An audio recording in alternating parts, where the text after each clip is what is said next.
Videocast number 87, the 10 Essentials. When you talk to your scouts and the 10 essentials come up, some of them will look at you like you're nuts. Some of them know what you're talking about but don't know what they are, and some of them know what they are, and even some of them can scrounge them up if pressed.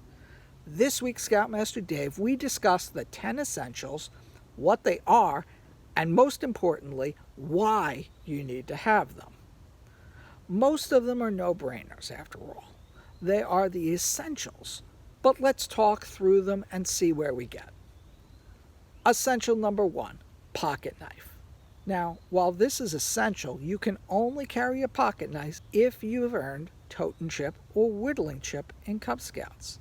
A good pocket knife has a blade to cut food, strip bark for fire, and cut. I personally like a multi-tool. Mine turns into pliers, which sometimes is more helpful than the knife part. Essential number 2, a first aid kit. A small first aid kit in your pack is helpful, especially when you're camping with small cuts. You obviously want to keep as clean as possible in the outdoors, and covering up cuts to keep you from getting sick is essential. This is also one of the ones that scouts most often don't have, even though it's one of the early scout requirements to build one. Personally, I go with one that's a little sturdier than the plastic baggy ones the scouts will build, as it will get tossed around the pack over the years and the items would get crushed. So it's a good idea to refresh the band-aids and other elements from time to time. As an adult, I keep some Tylenol and Advil in the bag, which has come in handy in a pinch. Essential number 3, a water bottle.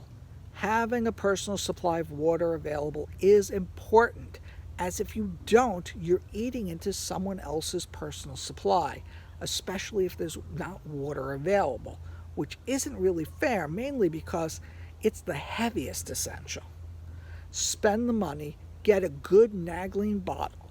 Not only does it last forever, but you can add hot water to it and warm up the bottom of your sleeping bag. You can get filters for it that slip right into the top. One tip, though, is to clean it regularly. Particles of food can creep in, and mold can actually grow inside of it, especially if you put anything but water in the bottle. Essential number 4, rain gear. There are 3 types of rain gear. The first type is the disposable poncho you get in the dollar store. You should have one in your bag as a backup. It weighs nothing and it lasts forever. The most useful type would be the standard rain poncho. These run for about $10 and are thicker and more durable than the once and done type. The third type is a rain jacket. This usually has a hood. Some have rain pants as well. They can run into the $35 range. They also take up the most room in your pack, but are the most durable.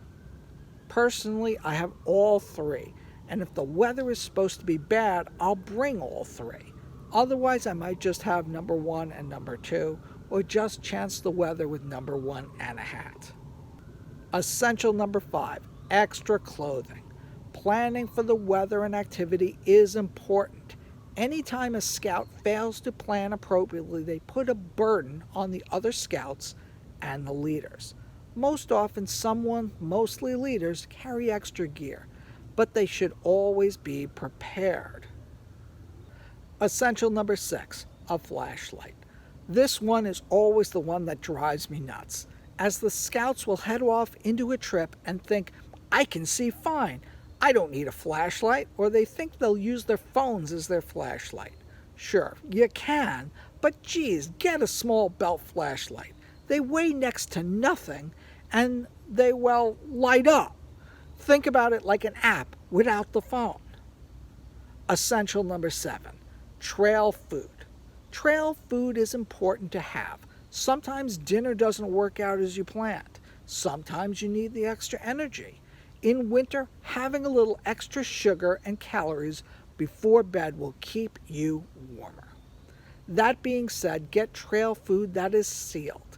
It keeps away the critters better, And if you're camping in the backcountry, this is the one of the essentials that you want to leave outside your tent with the other cooking gear. Essential number 8, matches. Having matches or fire starter is all part of being prepared. I personally keep a lighter in my pack. Essential number 9, sun protection. Essential number 9 and 10 tie for the most often forgotten items. Sunscreen will keep you from needlessly getting burned, especially if you're fair-skinned. Any sort of irritation in the outdoors is magnified by the nature of, well, you're in the outdoors. You don't have a whole house full of supplies to help you. Get a small tube of sunscreen, keep that in your pack, and wear a hat. And number 10, a map and compass. Having a map and compass, or at least a compass in your pack, falls under the categories I'm up a creek without a paddle. It's a good thing I have water and Firestarter to fall back on. While I try and not get lost, having a compass, a real one, not the $2 toy one in your pack, is helpful. If you camp at the same type of locations like we do, print out some maps and just put them in a pack so that when you go on a day hike and get turned around, you can find your way if the GPS on your phone isn't working. Now, this all being said, the next time you're looking for activity on a camping trip, do a little let's make a deal and see which scouts come up with the 10 essentials out of their equipment. But this is what works for us. Take what you like, leave the rest, and as we say in Woodbadge, feedback is a gift. Leave yours below in the comments with all the hope we can learn together.